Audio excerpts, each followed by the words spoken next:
All right. Well, while that goes live, let me send a tweet out. And let's see.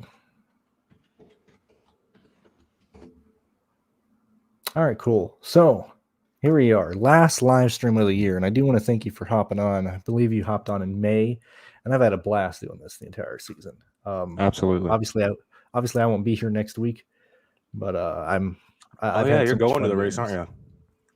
you? Yeah, all 3 races. So this is it for me. My last live show of the season. Let me just tweet that out. So I guess we should just dive right into the Hamlin news. What are you doing about Hamlin? I've learned a long time you don't overreact to this type of stuff. Yeah, it's a half-mile track. It's also a 500 lap race. So unless your build is predicated on, not predicated, but centered around Hamlin being the early dominator, I think you don't need to make any changes unless it's that situation. Then you just need to get an early dominator on there, whether it be pivoting to Truex now because he's most likely to dominate, or this moves Hamlin up to third basically, or not Hamlin but Logano. So I don't mind. Like my optimal for this week had Logano in it anyway, so I have no problem sticking with Hamlin and going like with a Logano, or if you want to switch off of Hamlin, going to Truex. Which Truex is a great play either way, and you can even go Truex and Hamlin. But I don't think it's going to have a huge shock in ownership. We typically don't see massive swings in the ownership here. It's gonna drop them down a little bit, but it's not going to be drastic, especially in DraftKings.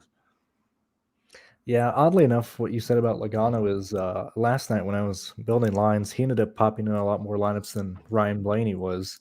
And I liked and I still like the idea of going Hamlin, Truex, and Logano in a line. I also want to say I think this does help out the possibility of Larson.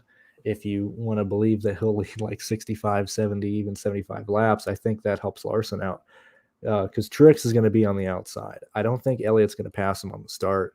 And sure, Logano does move up to third, but I think that helps Larson out. Now, I don't know if people are going to overreact and dump a ton of their ownership into people like Elliott or Larson, but I do think this helps Larson out a little bit.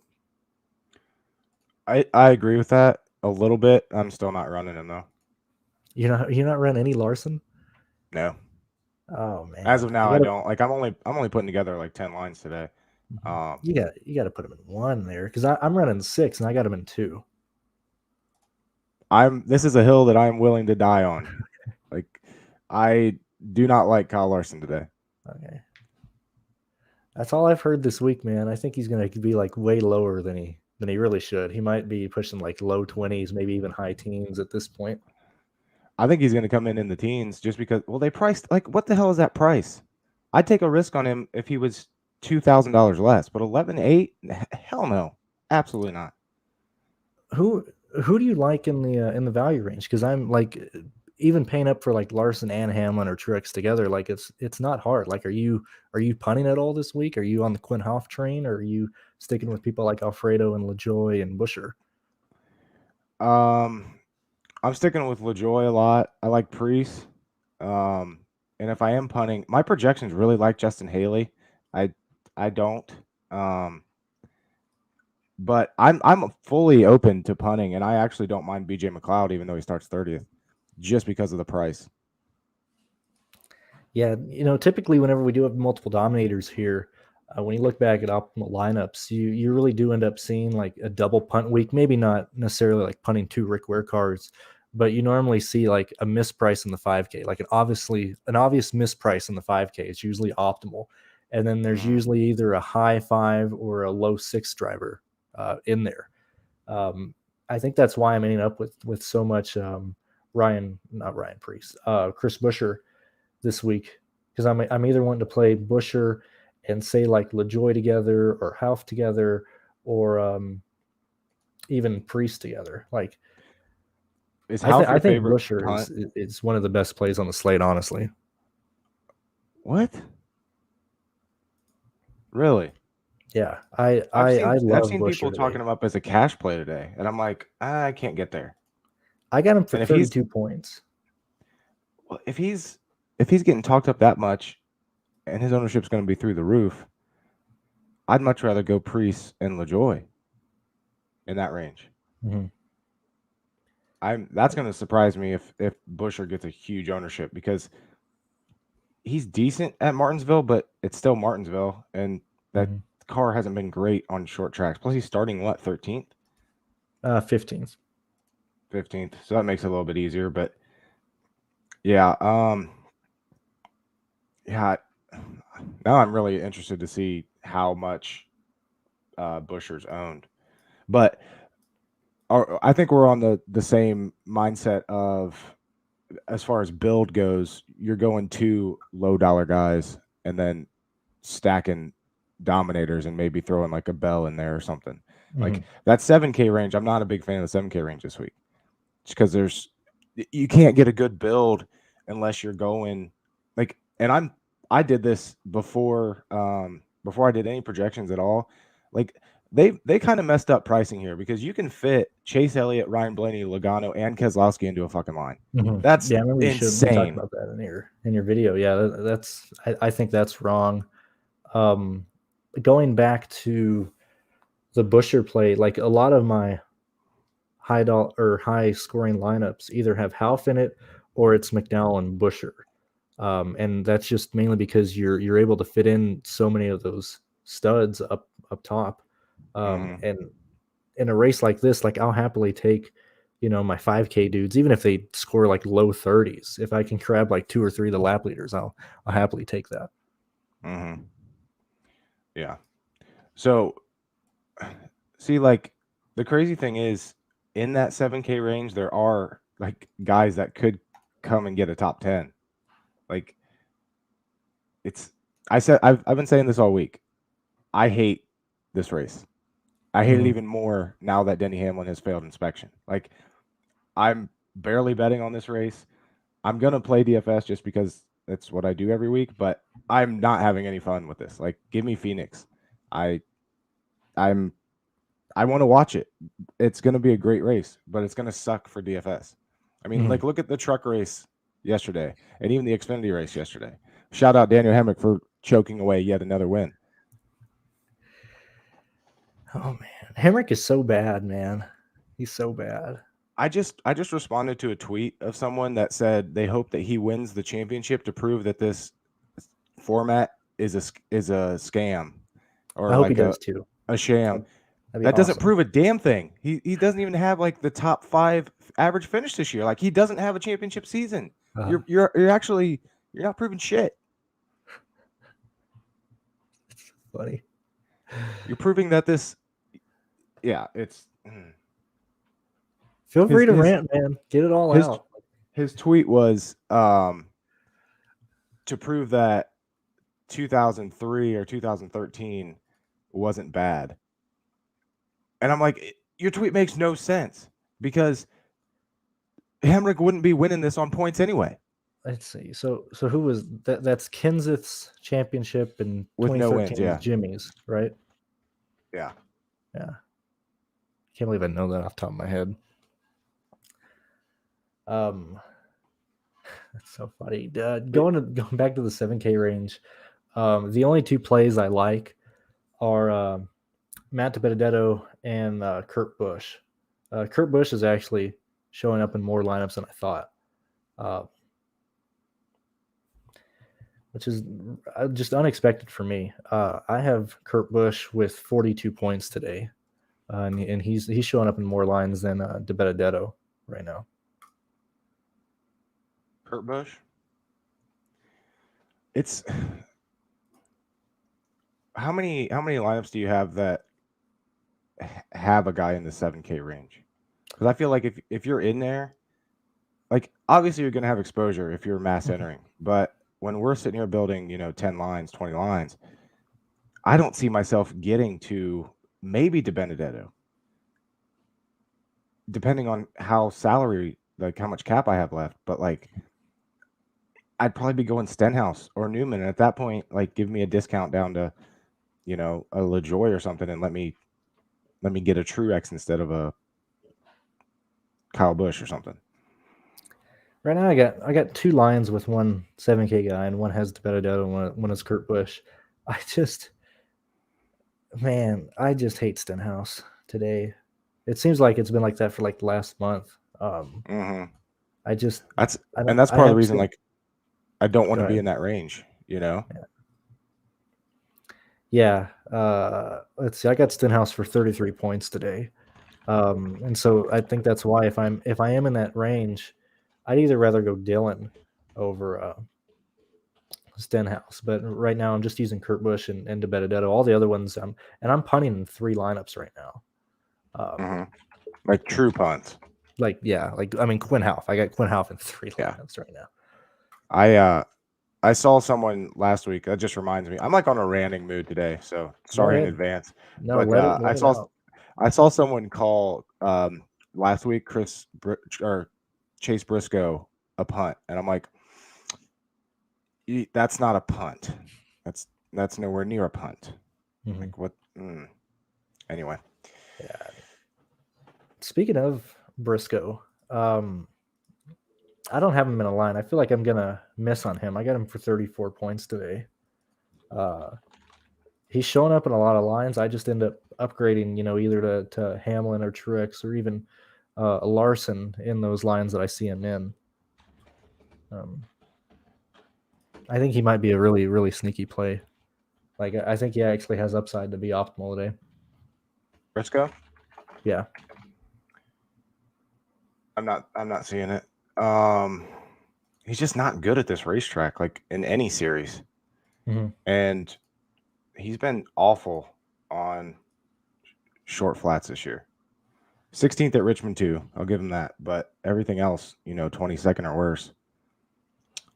And his average running position at Richmond 2 was 19. So, yeah, I'm not getting there. Like, I'd rather go Priest, Mm-hmm. What do you have Priest projected for today? Points wise.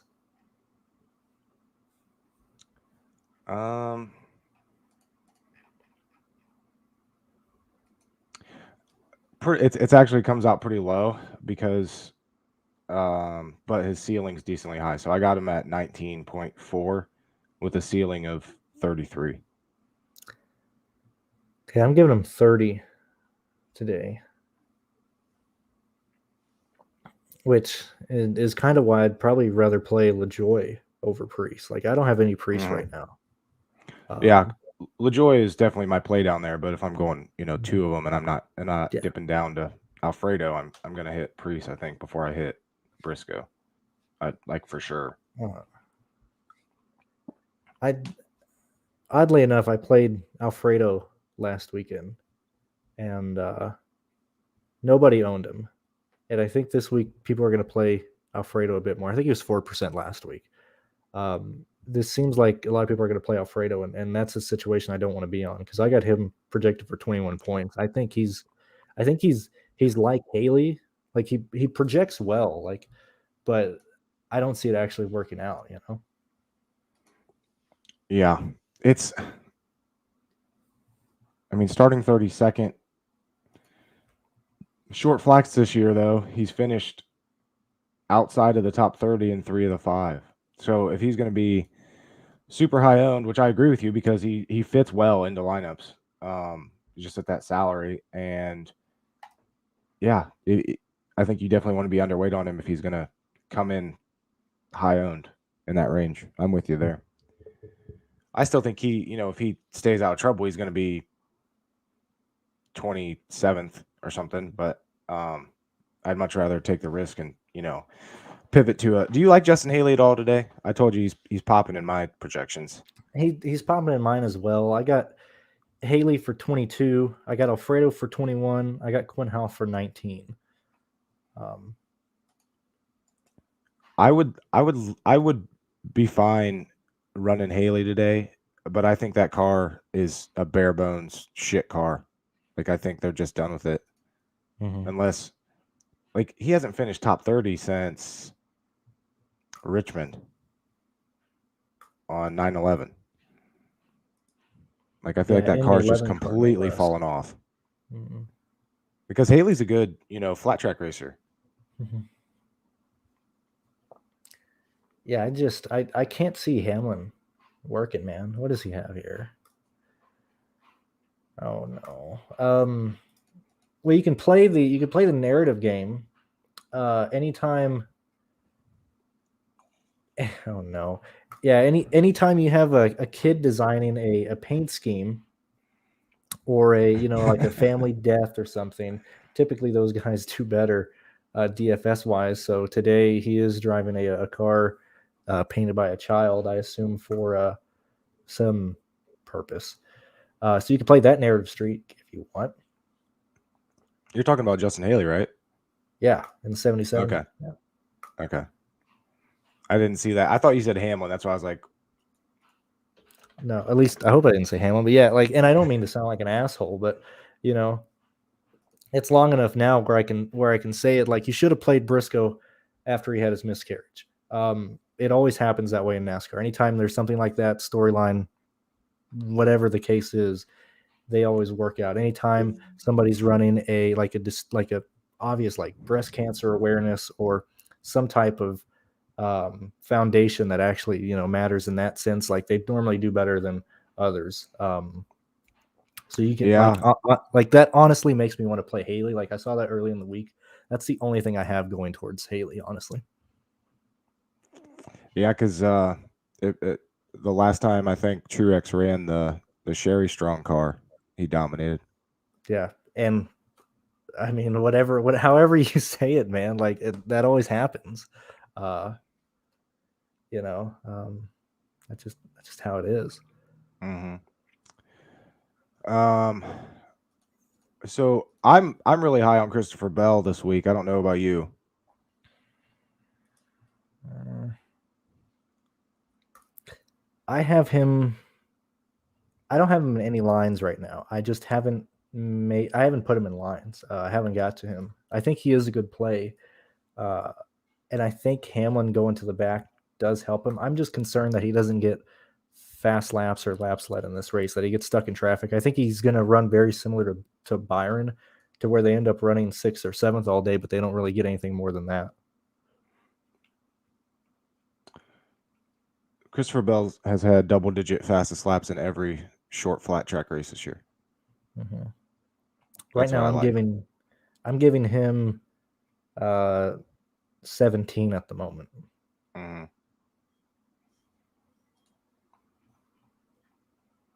And then you said you have him finishing around 7th? Yeah, let me check. Yeah, I'm giving Bell 7th. Hmm. Yeah, I just really like Bell. I think it pairs well. It gets you out of the 7K range. He's fitting fine into my builds that I've messed around with. Yeah, there's just so much shit going on in this race. Like, Hamlin and Elliott, are they actually going to run well, or are they just going to skate around and get in on points? That's what pisses me off about this race, because there's so much shit going on. We know Truex is going 100%. Like, he's going to go and try to dominate this whole thing. Same with Logano. Same with Keselowski.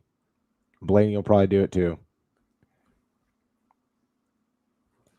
It's So here's my thought on that, and I know you didn't watch the live show yesterday, but I answered that for the other races as well, mhm. and we didn't end up losing our ass in those races. And my conclusion is that the playoff points and the playoff stories and situations are so important.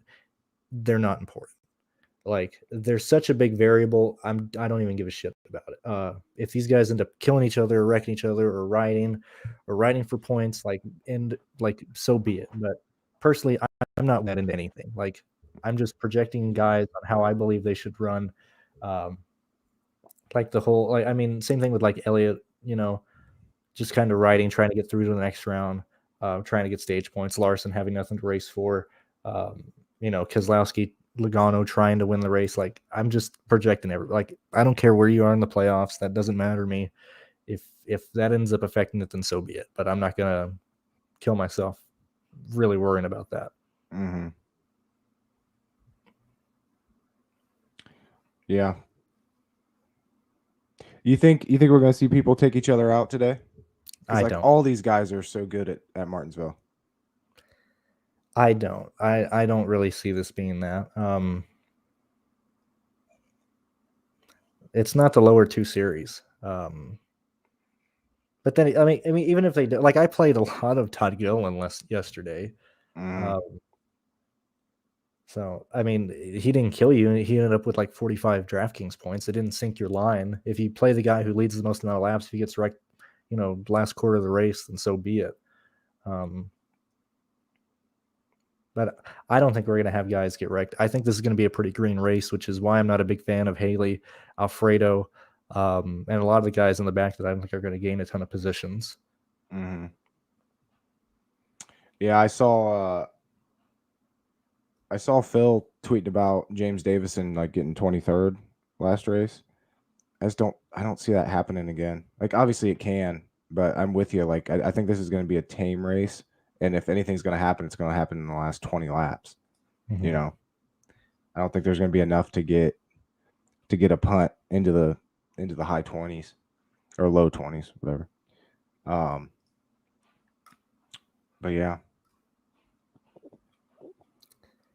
Yeah, I don't see it. Like, we can still have a wreck like out of turn 2 on a restart. We've seen it before in this race, but frankly I don't really care enough. Like, place differential points really mean nothing in this race. Like, you just nail the guy. If you can play 3 guys that sum up like 420 laps led, you're gonna be fine. Like, place differential won't kill you in that situation. I just want the lap leaders. Like, I think place differential will play a part in what value plays come through late in the race, but at that point, like, you either have a shot at being optimal or you don't. Like, I'm not really focusing on looking at the place differential stuff. Yeah, I mean, you absolutely have to nail dominators today, and that's kind of why. Like, I don't know what to think of Logano and Keselowski because they're not a dominator type. You know what I mean? They're one of those that comes in and wins the race at the end and leads 40 laps. They don't get fastest laps. And then if they don't, come in and win, then they're running top 5. That's not going to get you there. If Blaney's up there leading a ton, and if Chase Elliott leads 100 laps and Truex leads, 200 laps, it's like, I love the prices on them, but I just don't know what to do with them. And they're like, Logano's popping in my projections, but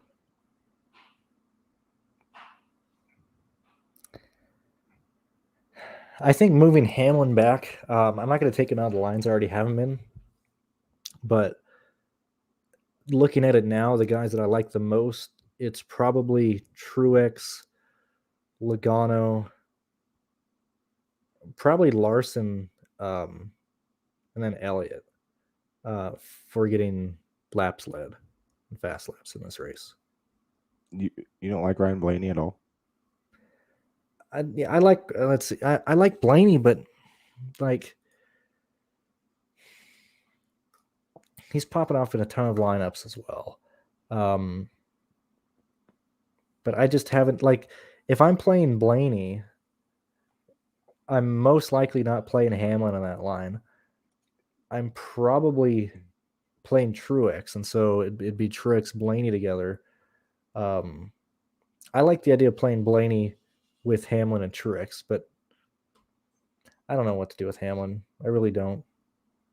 I have him in 2 lineups right now. I just think No, go ahead. I was just gonna say, like, I like Truex a shitload, like a ton in this race, and I'm worried Blaney just ends up running 4th all day and never really gets the lead, and gets stuck in traffic. like running fifth, can't get through. Like same thing with Hamlin. That's why I'm hesitant to want to stick with my ownership with Hamlin, due to the fact that I had him as probably my second or third interest entering today. He's going to be going through the field, so he probably won't get through traffic until the competition caution. He might be around 19th. And if he's in 19th, he probably won't get back into the top 5 until probably lap 182 or something like that. Like part of me is legit just wanting to dump all my Hamlin ownership and get more ownership to different people. I'm going back to Ryan from My Fantasy Race tweeted out the chart from Reddick. Mhm. He had to start in the back this year, and he was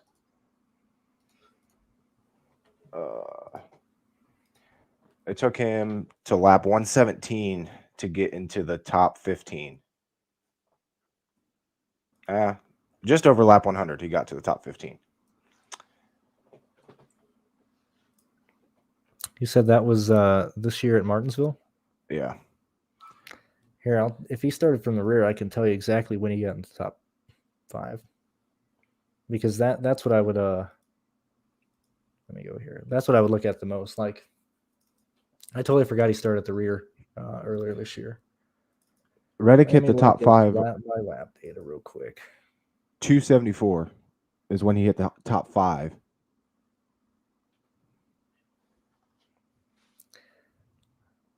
Let's see here. I want to see how many cautions they had in that span. Let me look. Mm-hmm. Let's see. So we got Martinsville, we got Hamlin.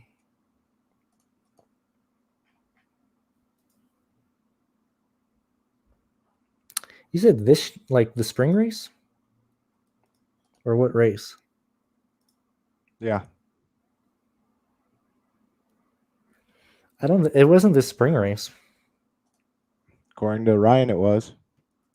I'm looking at it right here. Hamlin started second in the spring. No. Reddick.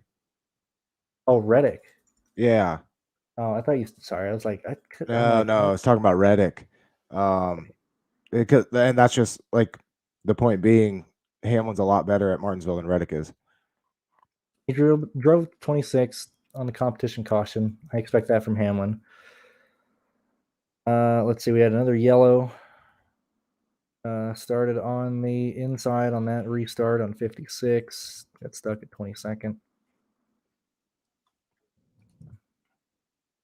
131, he's in 12th. Comes out of that in 16th when everybody pits. We have 3 cautions back to back to back. Now, see, like I don't like those types of statistics because looking at this, we had a yellow on lap 242, 252, and 262. Reddick either stays out or pits, and he comes out 4th on that yellow on 270. 278, we have another yellow, and then he falls back to 9th. Everybody pits. He cycles back out to 15th. And so I want to see if he actually ever gets back in the top 5 under green. So, like, the only time I see him actually in the top 10 under speed is like 467. He's in 9th place, like actually passing people, even though that is out of a restart in lap 458. Like, I don't like that. Like, I don't think that's a truthful, like, oh, he got the 5th place on 287 because there was 3 yellows back to back and he stayed out to gain track position. He never did that under green. The best under speed green, he only got up to 11th. That's my concern with Hamlin. I know Hamlin's faster, but if he does drive through the field, he might get stuck running 6th. The only way that Hamlin gets through the field quickly is we either have a lot of back-to-back yellows, or the run goes long enough for him to catch people in the long run. And in that situation, I think that hurts Hamlin. Like, I'm talking myself out of Hamlin more and more looking at this. Mm-hmm.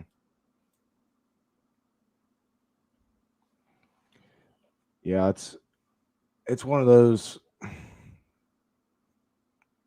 Now you're just trying to, like, and I know you're not thinking of it, but I'm still thinking of how safe he's going to be. As much as I hate the guy, he's still smart. Let's see. I had Hamlin projected for 150 laps led, and I had him at 84.1. He was my highest projected score. I got him finishing second. But I think he ends up running sixth all day. Like I don't see him unless he does something crazy on pit road strategy. I think it's going to be really hard for Hamlin to get up to the lead with anything more than like 120 laps left in the race. And then at that point, does he even try? I'm taking the stand. I'm not going to play Hamlin. I'm going to pull him out of my lines. That's the stand I'm taking. And make it official. I always keep the guy in that goes to the rear, but I don't think it happened today for Hamlin. So that just means I'll probably have 3 lineups with Kyle Larson. Oh my God! Speaking of Kyle, what do you think of Kyle Busch? Because he sucks in this package. Yeah, poor guy. He just needs practice. I got him for 19 laps led, 18 fast laps, finishing 6th today.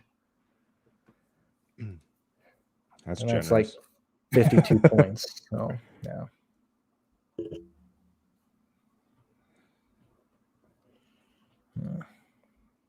There, pull up that question on from Jesse.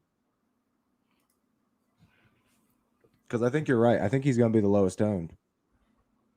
But as we talked about briefly before, Penske, they just don't dominate. So with them starting, 5th, 6th, and 8th, you're going to need them to lead, because riding around in 5th all day isn't going to do it. And I think between the 3, I think ownership's going to be right, because Keselowski's the least likely to dominate out of those 3. Logano's been really good on short flats this year. Blaney's been really good on short flats this year, and Keselowski's been good. He's not the 2020 Keselowski on short flats who he had the best season on this track type last year. It's not happening this year. It's Hamlin, Truex, and then probably Blaney, Logano, and maybe throw in Elliott as well. Yeah, I agree. I agree with that. Yeah, Tim. I have Kez in one line at the moment, but I agree with that. Yes, Hamlin's going to the rear. I haven't seen if he has to do a pass through. That's going to be. I haven't seen if he failed a 3rd time. If he does, then yeah, I'm with you. I'll full fade, and hopefully everybody takes him out, because pass through under green here is dead. Like, you're going, I don't know how many laps down. No, he just drops to the rear. He doesn't have to do a pass through. Did he pass the 3rd time? I never saw. Oh, okay. Never mind then. At least he did. I think so. I haven't seen an update.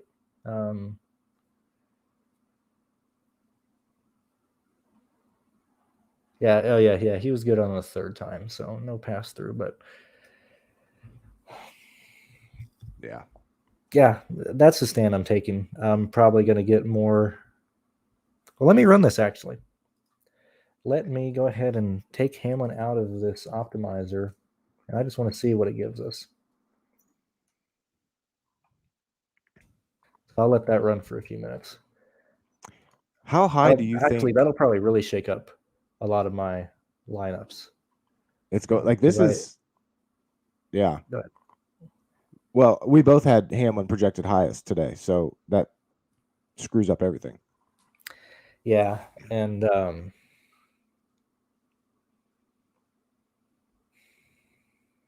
have to imagine. I think this helps Larson out. Like, honestly, head to head, who scores better at the end of the day? It might be Larson, even if it's by 6 points, or Elliott. But I'm curious to see what it does here. That could be true, but again, Larson's $1,100 higher. Man, but nobody's wanting to play. I'm not even saying go like a ton in on Larson, but like everything I've read this week is he's only led 4 laps in his existence here. Like, you got to play Larson at least in one line today.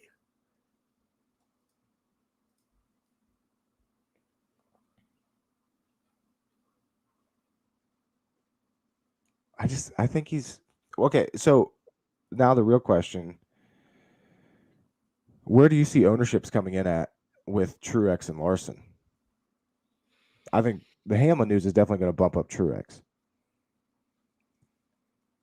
Might bump up Larson a little bit, but I think he comes in at like 18%.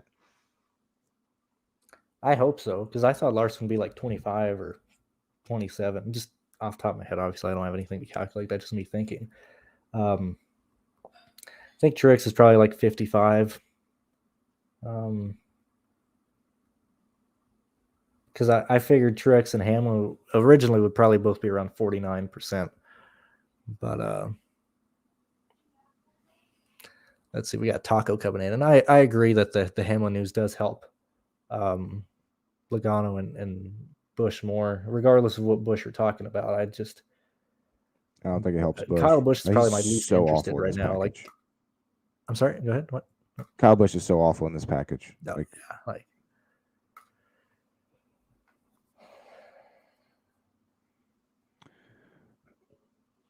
road courses are different. Pull up that comment.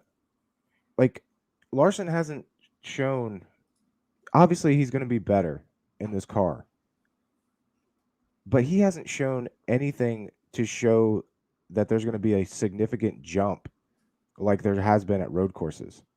And I know some guy was tweeting me earlier this week saying like Martinsville is basically a road course. I'm like, what the fuck are you talking about? Like Martinsville isn't a road course. I don't think that he's made that, like, I just don't think he's that good at this track type. I think he's now a top 5 car, but he's not a lead 200 laps at Martinsville car now, just because he's in a Hendrick car. I don't see it happening. I'm looking through just his quick stuff real fast. Richmond won. They just whiffed on the setup. Chase did too that race. Yeah, Hendrick did. Under speed, Larson was basically the 5th fastest car at the first Martinsville race. Let me look through here.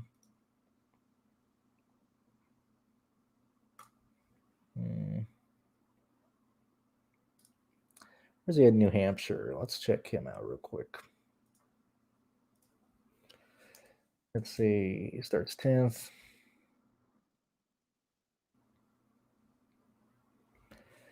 Basically, it's 7th to 5th place dude at New Hampshire all day.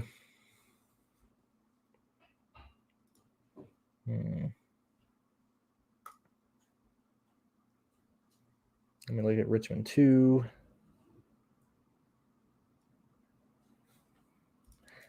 Find him at this race. Where's he at here? Larson, Richmond 2 went to the rear. Drove up through the field. This is where Richmond and Martinsville differ, because I had some people ask me, why do I play people at Richmond that go to the back and not Martinsville? Where Richmond, you can actually run different lines. Like here, you're just stuck in traffic. If you're not on the bottom, you're not going to pass anyone. Like Larson started at the rear at Richmond, and him under green was in the top 10 on lap 56. Yeah. Like if Hamlin was going to the rear at Richmond, I'd still play him there. And then Larson's basically just a 5th place car again at Richmond 2. I want to look at Bristol real quick. I want to see what setup they brought to Bristol, because everybody is guessing here at Bristol. So my stand on the whole road course thing and the narrative is Kyle Larson was already good at road courses when he was with Ganassi. Their setups just sucked. You know how many poles he got and top 3 starts he got on road courses? It's because he was good at them. He has not been good on short flat tracks. So yes, there's a bump, but I don't think Larson wins this race, and I don't think he comes close to winning this race. I think a good day out of Larson is a top 5. And 70 laps led. And that's just because he starts on the pole. But I could also see him losing the lead to like Truex on lap 20 or something, or Chase Elliott. That's one guy we haven't talked about.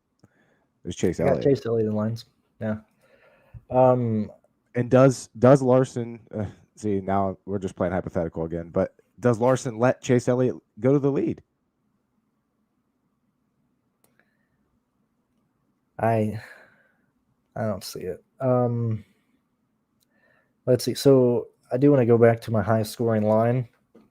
If I take Hamlin out, my highest scoring line with Hamlin in was around 320. Obviously, I have lower projections than other people, but my highest lineup with Hamlin was 320.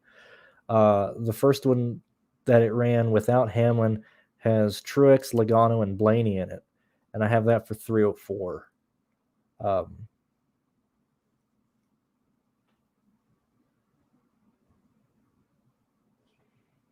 Then even Harvick's popping up a lot more now.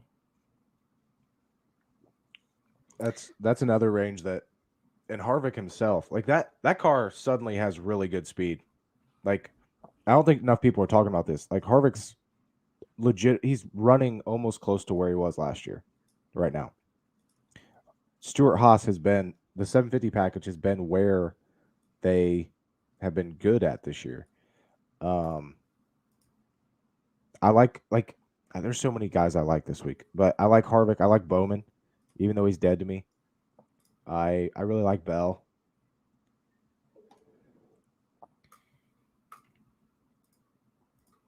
So do you like Bell because he's going to lead laps or just get the fast laps? I think Bell can do both.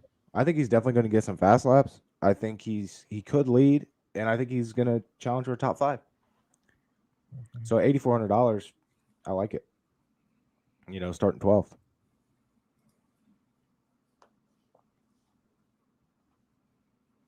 I'm trying to think if you're not playing Hamlin, is it better to either just pivot to another 10K guy or kind of pay down and get 2 9K guys in your line, like it Blaney and Harvick, or Bell and Harvick, or Bell and Blaney? Like, is a more balanced line if you're not using Hamlin making more sense?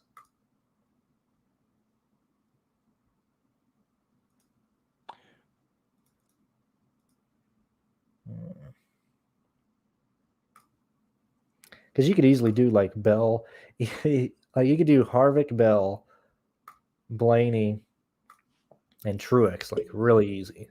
Mm-hmm.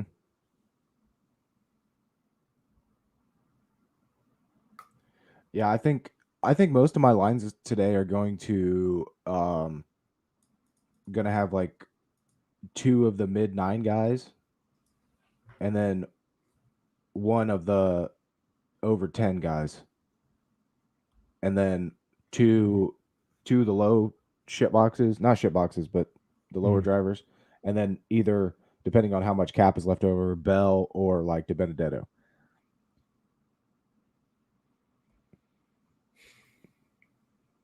I still don't want to use the 7K range in general. And Phil, I'm here. I'm fading Hamlin. This is the only track where I'll fade someone going to the rear. So that's my take on that. Yeah, you're kind of talking me out of Hamlin. I came into this. That's a good question.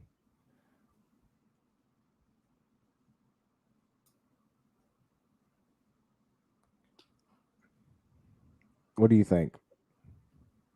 Obviously, About what? you're swapping Hamlin to Elliott, but I would rather, personally, I'd rather swap to Truex. I'm assuming you. I don't mean to yell that. I'm assuming most. I'm assuming if you're playing Hamlin, you're playing Truex. Like all the lines that I had with Hamlin originally, I had Truex in as well. So I'm assuming you're already playing Truex. I've already said, like, I'm more interested in Larson than Elliott, just due to the ownership. I do think Elliott is you should go to as well. Like, if I had to rank who you should go off of if you're already playing Truex, I like Larson. Probably Elliott would be my second. And I'm assuming you're probably already playing a Penske driver in that lineup as well. But that's probably how I'd go about it.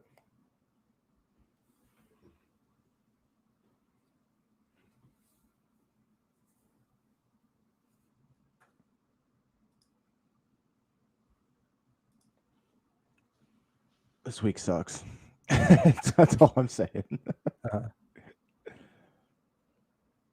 It does, but it doesn't. Like you can make some fun lines here, but I just don't. I think this race is going to be pretty unpredictable. I'm on the opposite coin to you. I know you think it's going to be, well, no, I think it's going to be. I think we're going to see like 5 lap leaders in this race.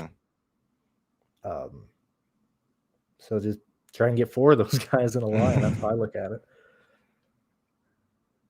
So, who do you think is? You think Truex is most likely? No, like where do you have your dominators? Because even with you liking Larson, there's no way that you have him as the top dominator today. No, I'm giving Larson right now 47 laps led, 32 fast laps. That's like my realistic projection. Obviously, I'm playing him. I'm hoping he gets more. It was Hamlin originally, Truex second, Blaney third, Elliott fourth, and then Larson fifth. Like if I had to actually rank them in terms of who should actually lead laps. Yeah, so I'm basically there with you. I just swapped Logano and Larson. My original dominators were Hamlin, Truex, Blaney, Elliott, Logano, Larson.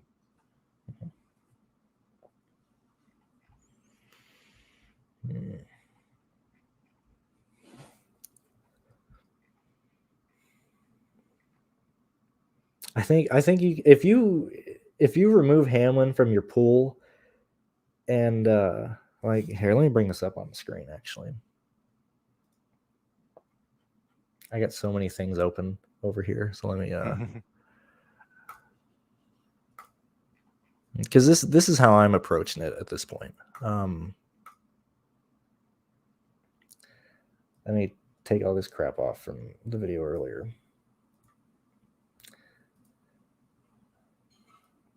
So if you're, let's not even worry about rankings or anything.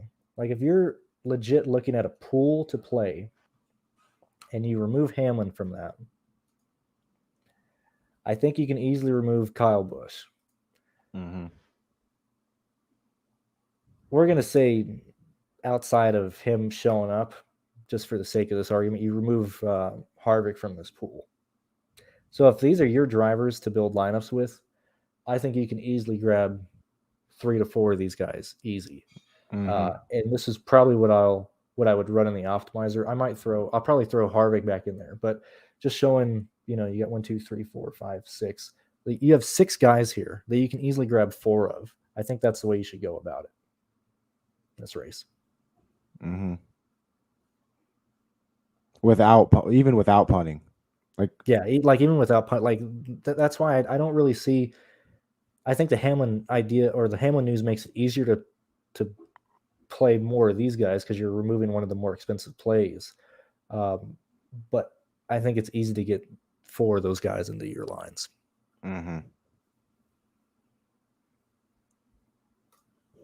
So that's how I'm going about it. You know what's funny is I'm probably going to end up running that line that I tweeted out sarcastically when prices came out. Yeah, that's usually how it goes. That's usually how it goes. Man, I got a lot of Chastain questions here. What's up with Chastain? I don't like Chastain. Really? I don't see it, man. I'm giving him 15th today. I could be better than 15th. It's the opposite for Kyle Busch. In this package, he's really good. Like legit good.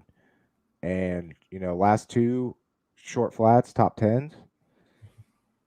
I like that. But at what's his price? 74. I don't like the price. Like I said earlier, I'm really not in that range in my builds this week. And if I am, I'm probably hitting to Benedetto before I hit Chastain. I think Suarez runs into that same situation to where, like, even I'm not a big fan of Chastain, but I could see him running well. I can see Suarez doing well but I just don't get to him based on his pricing. Like, I think playing either Chastain or Suarez limits you in getting 3 or 4 of those guys that we just talked about a few minutes ago. Mm-hmm. Yeah, I'm with you there.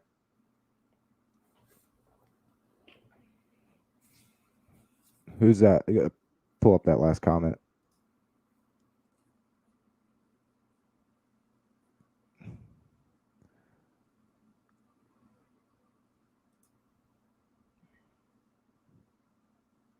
I don't want to jinx him, so I'm not gonna say Truex. Plus, it's the obvious answer. So Jordan Jinx is on Logano this week, so I'm gonna say Logano. Give me a Logano win. I want to shake things up. Yeah, if I'm not choosing a Truex, I think it's Elliott. That's what my algorithm has with Okay. the Hamlin news. It bumped it, but it's so tight up top. Yeah. But doesn't so I'm this might sound lazy, and I'm not trying to sound lazy. But I love being lazy. if everything is so close, does it matter who you end up playing? Like, I think that just goes back to, yet again, like, just fit in as many of those fucking guys as possible. Like, if it's so close and there's really no, front runner outside of Hamlin, but he's been removed from that, outside of Truex, but we're assuming you're already playing Truex, well, then just fit as many of those guys in your lines as possible. Like, play 5, 6 lines and just cover the entire, top 9 drivers. Like, I mean, some people might say that's lazy, but I think that's the real way to go about it when there's not like a true front runner, and it's a race to where I don't think one dude's just going to walk away with the race. Like, it's not like you need to land on one specific guy. Like, if we see like legit like 5 lap leaders, it's most likely going to be the guys that are so close in your algorithm, so close in both of our projections. Just fit those guys into lines. Mm-hmm. Yeah, I'm with you. I find it hard to fit 4 of them into it with Truex though.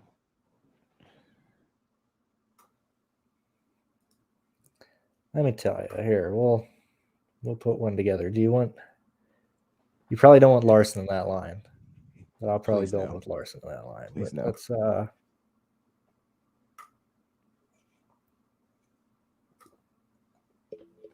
My only requirements are Truex and Blaney. Oh, that's even easier. Okay, cool. I was building more. Okay, so I mean, yeah, if you go Truex, Blaney, we both like Logano. Do we dare throw? Let me see if I can do it. Can't do Larson. Even if you go Harvick. Yeah, like you can easily do Truex, Blaney, Logano, Harvick together. Yeah, I said 4 though. That's 4. I don't think Harvick's a dominator. All right, we got plenty of money to goof around with. Do you want to throw Keselowski in there instead? Yeah. Yeah. Bam, there you go. You end up on Alfredo when it's all said and done. But Exactly. There you go. No, like, Alfredo, I don't mind that. Like, if it's a situation where I get 4 of those guys and I'm playing Half and Alfredo, I'm fine with that.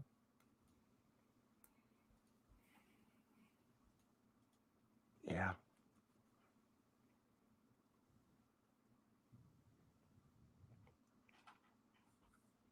Man, it's so uncomfortable running a line and with Quinn Half and Anthony Alfredo anchoring it. But them scoring you $20 or $20, 20 points each will not kill that line. If those guys are the lap leaders, I don't even care. Like, I'm contemplating playing BJ today if I build a line that I just love. Like, honestly, if the race gets really stupid and I play BJ and Half together and I hit the 4 lap leaders, like, I might end up doing a line like that as well. Like, I don't think that's crazy. I'm with you. Like, my punt, I know you like Quinn Half. Pretty much every time we punt, you're on Half. But well, they keep pricing this some bitch under $4,700 every time. Like the guy hasn't been over. We'll go back to your point in a second, but these are his last prices: 46, 45, 45, 45, 49, 54 for whatever reason, 46, 45, 45. Like the poor man has just been priced down the whole year. But one double-digit fantasy point result in the last 6 races. Yeah, that's why you got to hit him on on those weeks that he scores more. Like, I mean, in the grand scheme of things, it's like playing I think NASCAR lends itself to give punts, certainly in the 4K range, more of a chance of working out. But like when you're playing NFL Showdown or whatever, and you play the the $800 guy, more times than not you're going to lose doing that, because you're not only trying to build a line where he works, but you're also landing on the like 1 out of 100 situations to where he actually scores more than 10 points. Whereas NASCAR, there's a way higher possibility of people actually performing better and getting over double-digit points. Like when you see Half with 6, 9, 10, 9, 7, obviously it's not that attractive. I haven't said to play him in those races, but it's races like this to where, okay, Half gets me 7 points, but I get 3 guys with over 80 DraftKings points in that line. Like you can make up for him, scoring low single digits. Like I said, I have him for 19 points today. But even if he's at 15, I'm fine with that. I'll let you make your point now. I just had to point that out. Oh, I'm just, yeah. Like, if you're punting this week, you're trying to grab as many dominator points as possible, and you're hoping that this is a 3 dominator race and you have all 3. That's where it works out. As far as, like, is there any punt down there that you wouldn't play? Like, I'm not playing Timmy Hill. There's no way I'm playing Timmy Hill. But as far as I'm concerned, everybody else is on the table. Smithley's probably too high price for me. But other than that, like, if like it's a flip a coin, or flip a 6-sided coin, or dice, probably die. Jesus, you're good.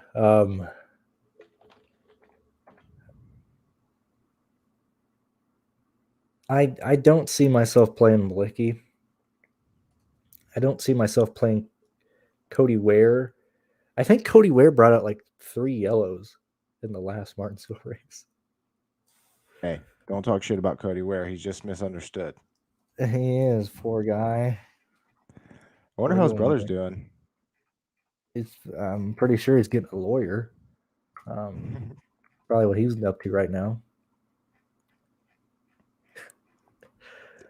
I didn't realize he had face tats and shit. Oh man, he's like a rapper. He had he had rap songs out on the internet for a while, and then he removed them when he was trying to get back into racing. He's like a he's the how do I put this nicely? He's the white trash of the family, but even the white trash don't get face tattoos. The poor guy.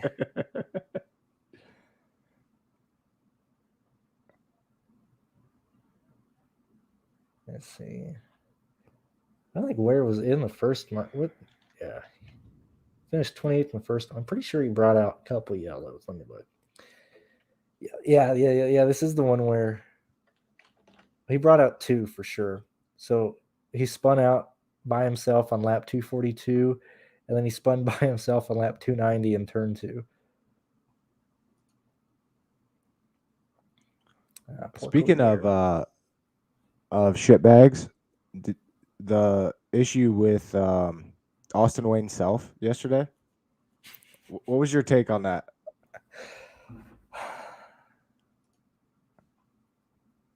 I have nothing but respect for Austin Wayne Self for dumping the shit out of John Hunter Nemechek. I thought that was hilarious. For the whole, this is, I don't want to harp on Austin Wayne Self a whole lot. I want to harp more on the people telling John Hunter Nemechek he should just ride and be smart. You're here to race, not to pace on a racetrack. Okay, like it is incredibly hard to pace yourself on a racetrack. Like if you aren't going 100%, you're going to end up putting yourself in trouble. More times than not. Ironically, I say that when he made, Austin Wayne Self 3 wide on the back straightaway. But people calling for Austin Wayne Self to get yelled at by NASCAR or something like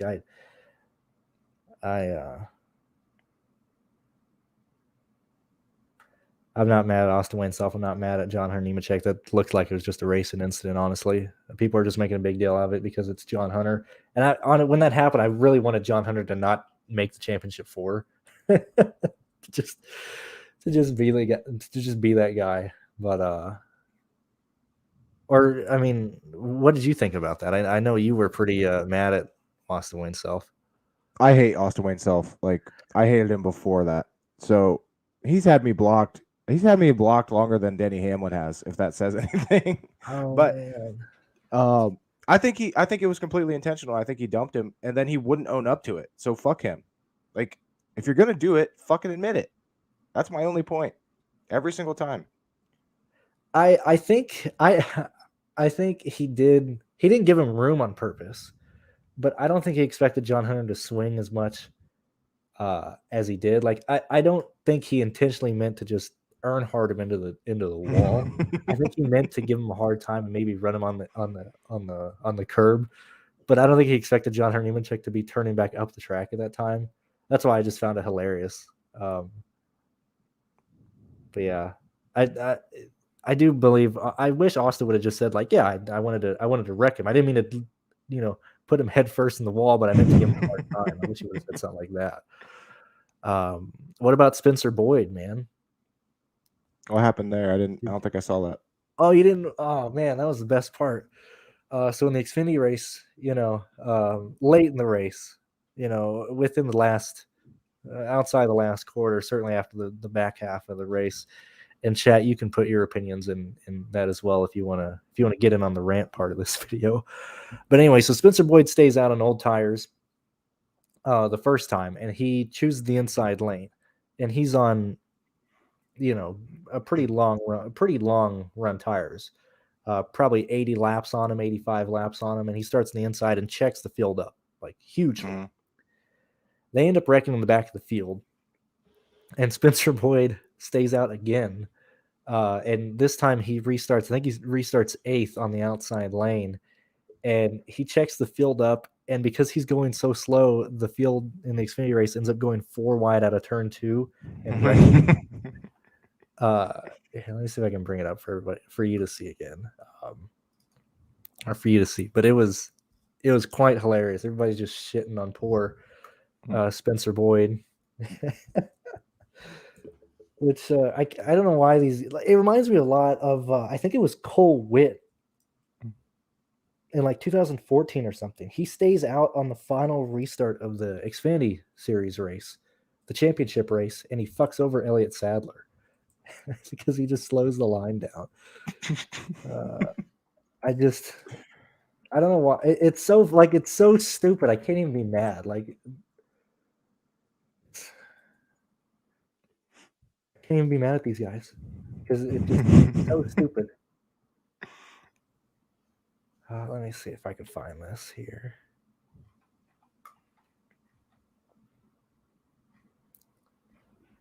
I forgot that you were on that bus last night, and I was like, no wonder he didn't see it. He was too busy partying. Yeah, I luckily was on Twitter. Like I randomly checked Twitter, and there's 3 laps to go. Or it was like the final restart before the final restart. And it was like Hemrick's in the lead. I'm like, are you fucking kidding me? I'm going to miss Daniel Hemrick's win. And I'm like, wait, he's going to choke this thing away. So I was thinking, I was like, of course, Hemrick's going to win the one race this year I don't play him. Yeah. Like I've played the man like every time. Okay, here, I'll show you this. Let's restart because you haven't seen it yet. Don't ban me, Fox. I'm sorry. I've even muted it. But obviously, so Spencer's just stacking up the field. And then watch these guys just drive into it late in the race or late in the accident. They Genjo cobbed it. And this was the second restart he stayed out on. I can't even be mad. Like, it's so stupid. You just, like, bless his heart, man.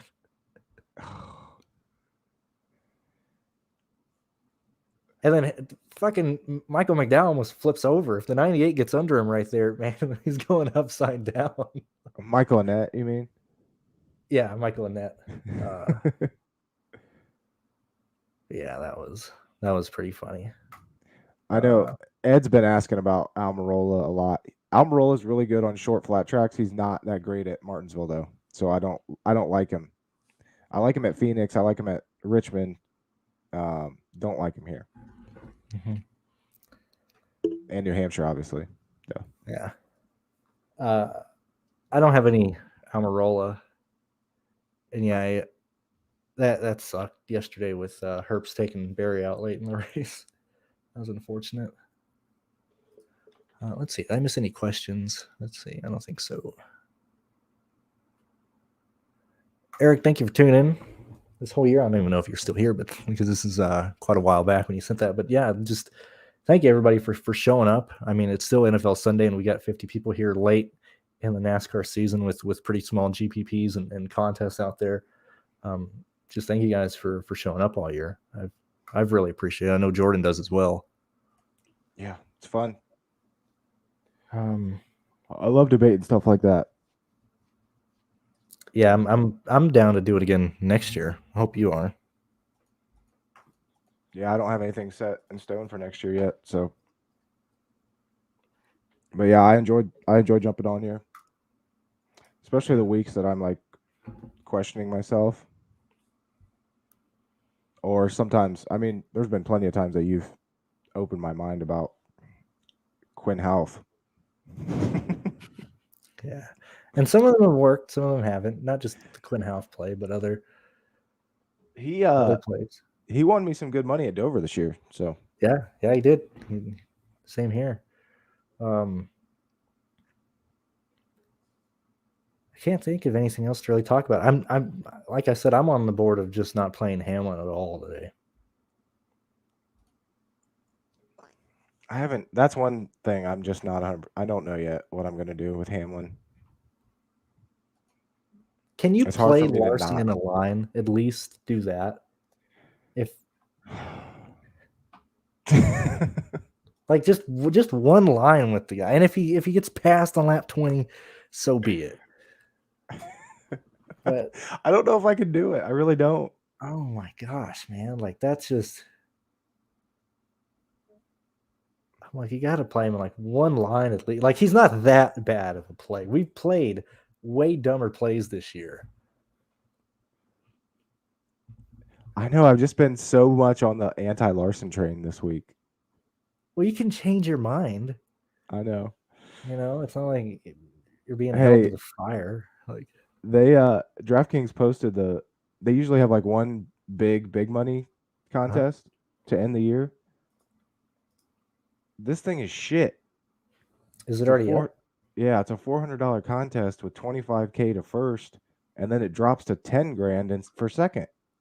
This is awful. Oh no! What is this? Wow, that is horrible. 270. Oh no, that's bad. What are you doing? Especially like NASCAR demand has been great this year. Just overall, like there are weeks that I'm surprised how quickly stuff fills. And it being this late in the year, that's a very good sign. Like NASCAR's continuing to go up. But then they throw out shit like that. Like, what is that? 21% payout on that 400. That's insane, dude. Like you could finish 7th and still have a bad time. Yeah. In the fly, like man, 15 ain't much better. Oh, they have that one up too? Yeah. Oh my God. So There's quite a few. Now we're like in an interview here, and I'll let you go pretty soon. But there's quite a few rumors and things out there. I heard rumblings at the start of this year, in the middle. It seems like it's going to happen. Are you going to do anything for F1 next year? I'd be more likely to start dabbling in Xfinity and truck before I do F1, I think. I can't tell you that I've actually watched an F1 race. Gotcha. I always watch Monaco. I'll tune in like if I'm up early enough and I'll catch the end, but I don't like the racing, but I'll cover that for sure because I already have everything in place for that. I already do the other two series, so I'll probably do F1 next year as well. Yeah, it's I just know how much time I put into Cup. You know, adding Xfinity and truck would be my next step if I was going to add anything. And I feel like sometimes I look at the lines for F1 and I feel like there's only like 2 drivers that are ever expected to win ever. So that's why I don't understand why people go goo goo gaga over F1 because it's Lewis Hamilton, and then whatever B tier guy wins when he has a bad day. Like, and there's only 20 cars on the track. Like, there's like 8 passes in the entire race. Mm-hmm. And you want to talk about guys that we cannot relate to at all. It's the F1 drivers. Like, I shit on the NASCAR drivers a lot because they have, I don't live their lives. But when you have the richest series, like they put INSMA to shame and IndyCar to shame. Like, I'd rather have IndyCar DFS than F1. Mm-hmm. But so you're pretty sure that they're gonna be offering it next year? I'm pretty sure. I've heard. How would you even do that with 20 drivers? It's going to have to be a captain mode. It might be a 2. And I don't know. Like, nothing's confirmed it or anything, and it's not just one person that I've talked to. I've talked to like 15 at this point. Some are saying that it might be a captain mode. It might be a 2 captain mode. It might even be tiers. But I think it's going to happen next year. I wouldn't mind a captain mode for NASCAR. I would hate that. I hope that never happens. I'd hate that. I would hate that so much. That was one of the original games that I was offering on my site. It was you pick 4 drivers and then you pick a 5th one and you get double what they. And I still do it for one of my games in a way, but yeah. So you basically have a captain and you get double points. So you really have to nail that to have a good week. I would hate that. But that's what DraftKings considered doing that for NASCAR a few years back, and they also considered doing stage points as well. I'd love stage points. Oh my god, you are everything wrong with this. What is wrong with you? It's perfect the way it is now. Let's not change anything that's not broken. Okay. Like, every time I talk to somebody, it's like, oh, I like that idea. I'm like, oh, I hate you guys. Like, why do you hate stage points so much? We're already projecting lap leaders and fast laps. Like, why do I need to throw stage points in there? Like, you cannot project stage points. Oh, trust me, I know. I like to bet on stage winners, and I don't think I've ever won one. Yeah, that'd be horrible.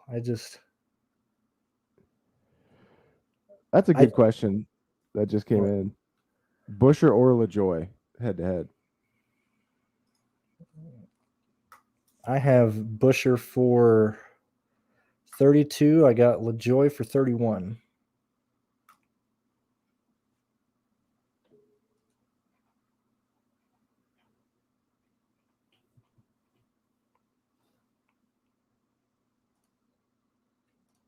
I got LaJoie at 22.8 and Buescher at 19.7. Oh my god. Oh man. I think LaJoie is probably the better play out of both those. Certainly he's safer. But like I said, now I still don't know what to expect from Buescher ownership. Like I said, I've been seeing him talked up too much for me to think he's going to be What do you think ownerships are going to be different between the two? I have no idea. I'd have to put LaJoy at maybe 28 and Busher at like 19. So yeah, my original projections had LaJoy at 25 and Busher at 13, but I don't think that's going to be that big of a gap, just from what I'm seeing around the industry. Yeah, I think it'll be more like an 8 or maybe 7-point gap, or So like a percentage gap. like a single entry contest, then I'd probably rather go Busher, Mm-hmm. whereas overall more LaJoy, because I think LaJoy is a better play. But in the single entry, that gap should widen a bit. Mm-hmm. And I mean, it's not like LaJoy has a great car; anything can happen. And Busher, like, I think a lot of people kind of forget at Martinsville, like Corey LaJoy could go a lap down early if they don't have a good setup off the start. Like he could go a lap down early, whereas Busher starting 15th, yeah, it's risky Mm-hmm. in DraftKings, but much more likely to stay on the lead lap. Um, and he's shown that he can run well here at Martinsville in the past. So yeah, I think in a single entry, or if I'm just doing one line, I'm probably going to go Busher. But overall, I'm going to have, like, if I'm doing 20 lines, I'm going to have more LaJoy. If that makes sense. Yeah. Yeah, I agree with that. I think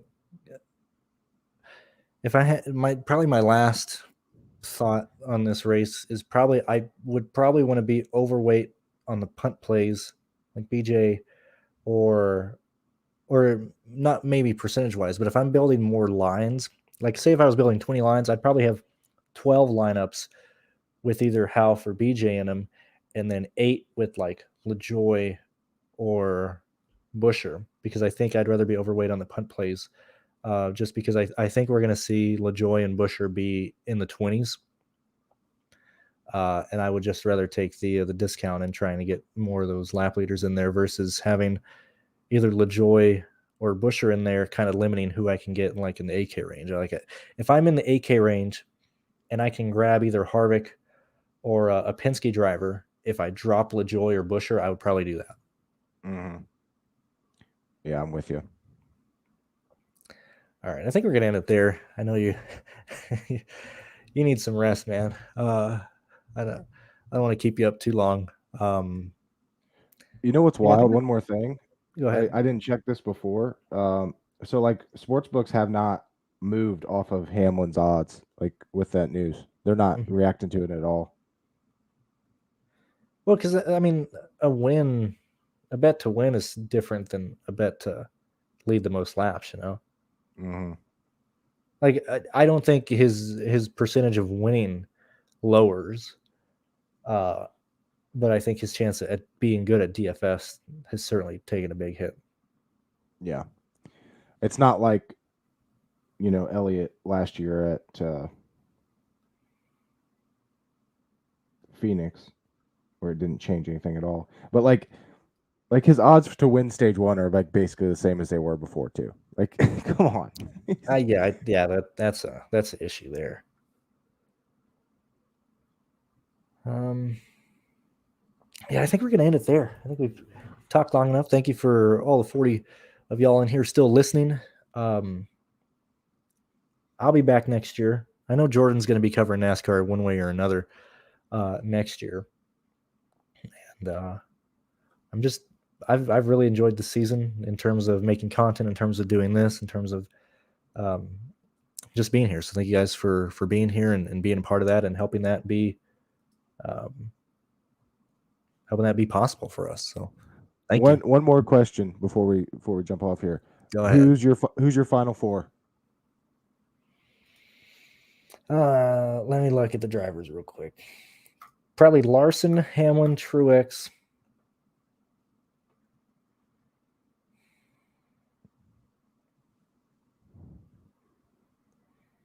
I'm gonna say Logano.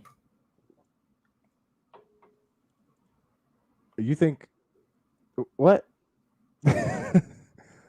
How does Chase Elliott fall out of that in that scenario?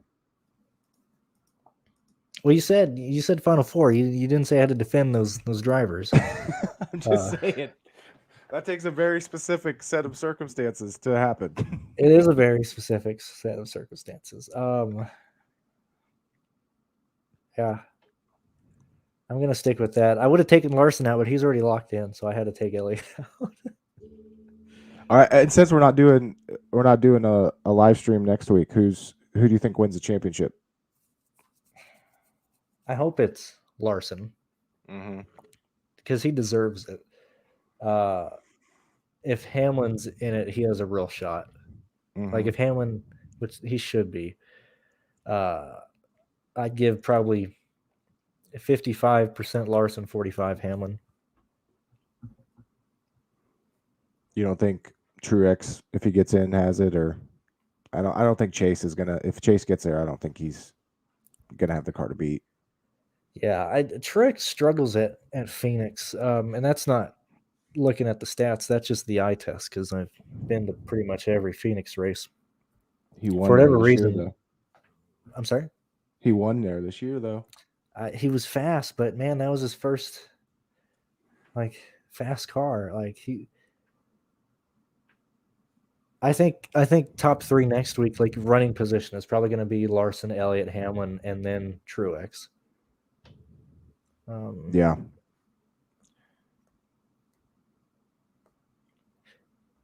We got practice and qualifying next week.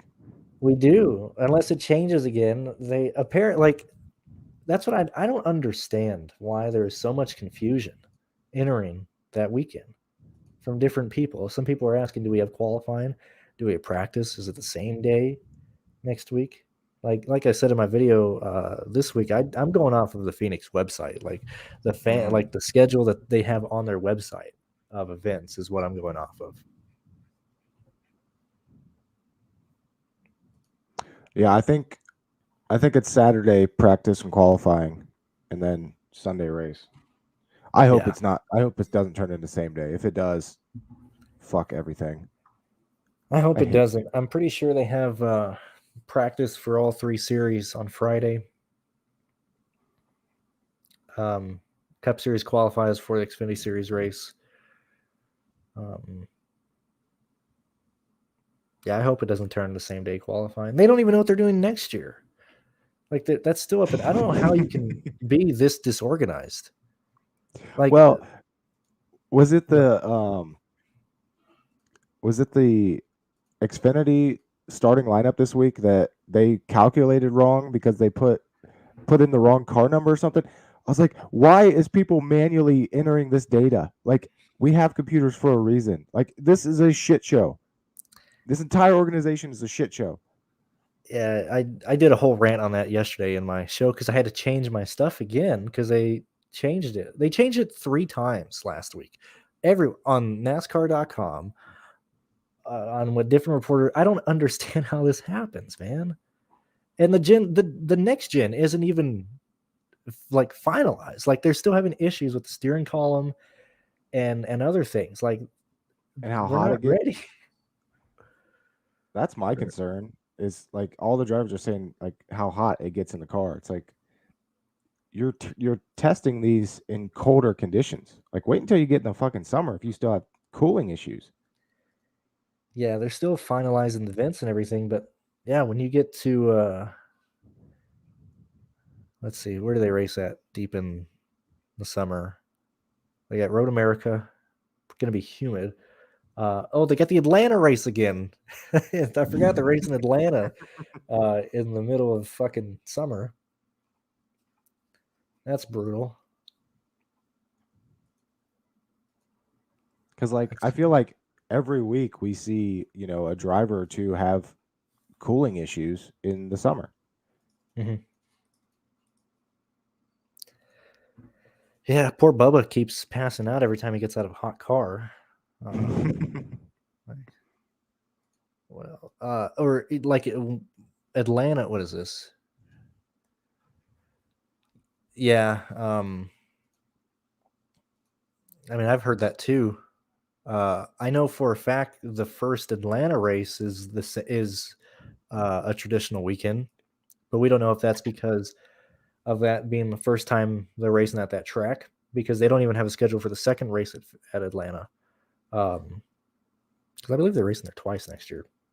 No, they are, yeah, because they have that Walmart race. They have the Quaker State and they have the Walmart race. So they don't know what they're doing on the second race yet. So I don't know.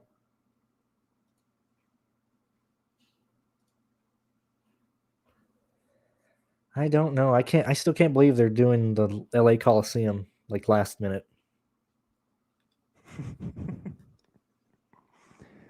How many times do we get on here and say, I can't believe they're doing this, or I can't believe they did that? Like, people still like listen to us talk. If you got another 5 minutes in you, we can sum up all the shit shows this year. we'll have to use all of our hands to count them. But like, how many times has this been this has legit been like the worst NASCAR year across the board. Like the trucks have been a joke every week. The Cup Series just seems to be getting things wrong constantly. Like every road course this year was a disaster. Yeah, the whole like curbs happening twice. The rain at New Hampshire, the tire thing at Kansas. It's an every week thing.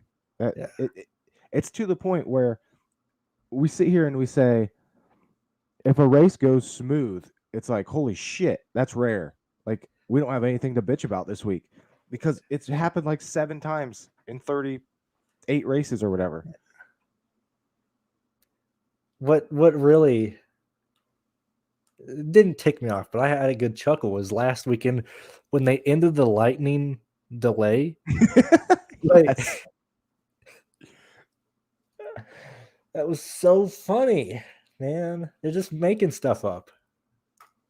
We care so much about driver safety, well, except fuck your lightning. Like, yeah, like how many times this year have we had a lightning delay where there's like clearly like it's not going to happen again, and they stay there. But this one, they're just like, let's get the racing. We need TV time. The tsunami at Coda, that was hilarious too. We nearly killed 4 drivers. Yeah. The dirt race was a complete fucking joke. Let's see. Let's go through them together real quick. So we had, I think my first one is the Daytona Road Course. Yep. When it started pouring rain and they had to change tires, Then we go to Bristol Dirt. That was a joke. Kansas won when they clearly played a hand in making that race interesting at the end. Yep.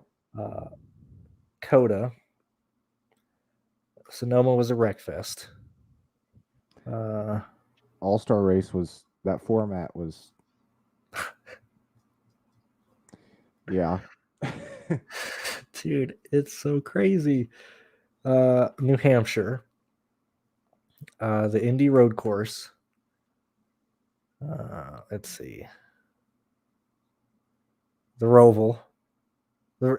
Just blatant manipulating of the rules this year multiple times. Like they did not black flag Elliott. That was so funny. And then they're who is it last week or last night? I forgot who Steve Letarte was talking about, but somebody was dragging something.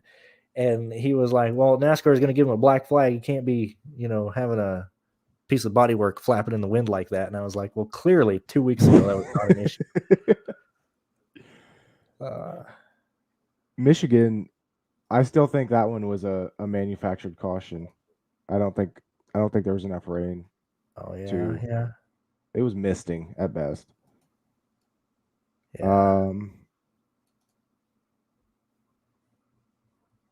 Yeah, just stupidity after stupidity.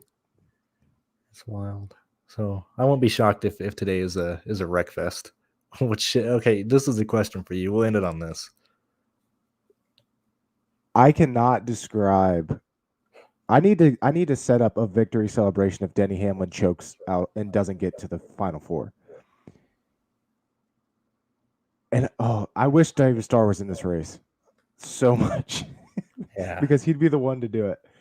I don't know. I don't know which shitbox will wreck him. I don't think he's going to get wrecked. I think he's going to wreck himself if he does. I think we do. I think we see somebody have a flat tire or a loose wheel that just completely fucks their race in this event. Like probably 3 drivers will just be screwed by that today. Mm-hmm. As long as Ryan Blaney scores a top 10, I'll be happy today. Everything else, I have a lot of bets on Truex making the Final Four, and I kind of hedged a little bit just to cover my ass if he doesn't. But I'm just rolling with those, and then Blaney top 10, and I'm gonna put in some lineups and enjoy this damn race because it should be a really good one. We'll see how it goes. We got a hour and 30 minutes till the race starts, so we're gonna sign off for the last time this year, guys. Thank you for watching. Be sure to check out Jordan's stuff. Certainly next week, because he'll be doing better stuff than I will be, because I'll be at the racetrack. So check out Jordan's stuff. It's in the link in the description. Just thank you guys for being here this whole year. We appreciate it. Yep, it was fun. Next year should be even better. I sure hope it is. Can't get any worse. You know. You know what's funny? Unless I completely fuck up these next 2 races, this is going to be my best DFS year ever, profit wise. So I like that. That's good. I think it'd be difficult to not do better than you did this year. Well, anyway, we're signing off, guys. You guys have a good weekend.